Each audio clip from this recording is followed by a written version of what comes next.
ओम श्री सिद्धभैरव नमः. बघा, उन्मत्त मानवाला निसर्ग आकळतो. आजची परिस्थिती अशी का पूर्वी काय बंधन होते, माणूस एकमेकाच्या बंधनामध्ये वागायचा.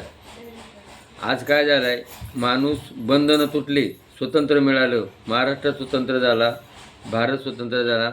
प्रत्येक माणूस बंधन नको आहे आणि बंधन तर गरजेचं आहे. नदीला बंधन आहे, समुद्राला बंधन आहे, मर्यादा आहे आणि माणसाची मर्यादा तुटली. त्यामुळं आज सत्य उदाहरण असं आहे का ह्या मे महिन्यामध्ये 1 महिना झाला पाऊस पडू राहिला आहे. काय कोणचे शेतकऱ्याची पेर नाही. जे शेतकऱ्याचे मागासवर्गीय पिकं होते ते सगळे सडून गेले. आज लोकांना पेर करायची, पावसाचा वापसा नाही. म्हणजे माणूस ज्या वेळेला बदलतो त्यावेळेला कोण उन्मत्त मानवाला कोण शिक्षा देतो? निसर्ग शिक्षा देतो. तर मग हे मानवांना ध्यानात ठेवावा.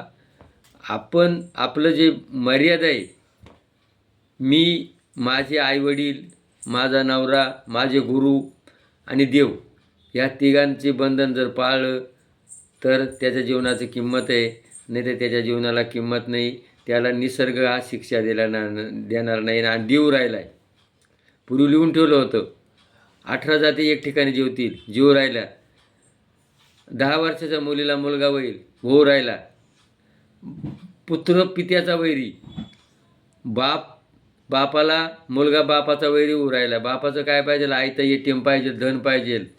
घरामध्ये सुनायला सासऱ्याचं इस्टेट पाहिजे, पण सासरा नकोय, सासू नकोय.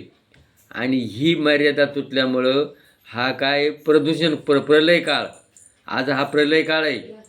आज हा प्रलय काळ आलेला आहे आणि मानवाला जगणं मुश्किल झालेलं आहे. युद्ध, मारामाऱ्या आणि या अनेक भयंकर या कलियुगामध्ये होऊ राहिले. तरी याच्याकरता भगवंताचं स्मरण करा, मर्यादा पाळा. जय भैरवनाथ. खरं खोटे